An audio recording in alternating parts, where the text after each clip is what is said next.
الكابتن على بايش. ايش في بايش؟ والله هواي ولحيت على السؤال، انت ليش كل ما تلتقي بواحد تسأله على الزواج؟ وليش كنت انت ما متاكد؟ ايه حوارك حتى الناس كاتبين لك مع بايش انت ما متاكد انه هو راح يخوض تجربه الزواج. ليش ما ياخذ تجربه؟ ما اريد اقول لك الناس اللي هي تابعت اللي انت لحيت، يعني انت شو وقت يعني؟ اي تعرف ليش؟ انت شو وقت؟ ما انا اجاوبك ايهاب، يعني معقوله انت راح تتزوج بعمر؟ اذا يقول لك انه بدي اجاوبك، انا حجاوبك هسه بايش. تحياتي لك مرهوم، اليوم اشوفك بالليل. خليني اقول لك شغله، الولد اصدقائي والناس بس اسمع، خلي اخدمك. الولد اصدقائي فما اعرفه ما انت تعرفه، فانا اعرف كان بايش يمر بعلاقه حب سعيده جدا والنيه بها صادقه جدا ومحترمه جدا هاي العلاقه وناوي على الزواج.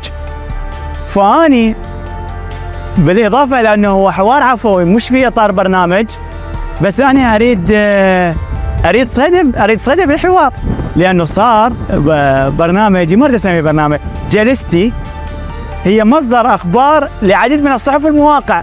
فاني بايش اسمع، بايش كان قبلها بشهرين قبل كورونا قال لي شهر 6 خطوبتي تعال نروح مشايه.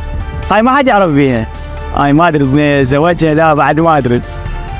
فيجي نسولف، فانا من دالح وياه عندي معلومه اريد عشان انت قبل شوي تحاول تضغطني، فانا بدي اوصل وياه اجابه انه اكيد لك تاخذ النسكوب يعني؟ اكيد طبعا. نجوم منتخبنا هم حلم لاغلب الفتيات. ليش؟ لانه يمثل منتخب خير تمثيل، يرفع اسم العراق عاليا، يوسف وايه، رزقه زين، وسامه، رياضي، اناقه.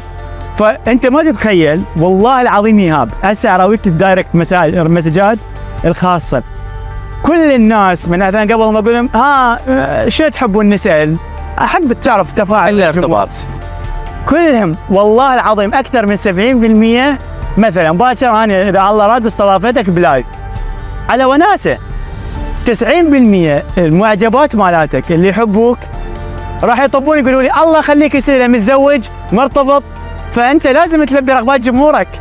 يعني هسه عندك مصورين اثنيناتهم كلش حلوين ووسيمين ومرتبين، اكيد اذا تحاور شاطر لو ما شاطر ما تقعد وياي. تعرف ليش؟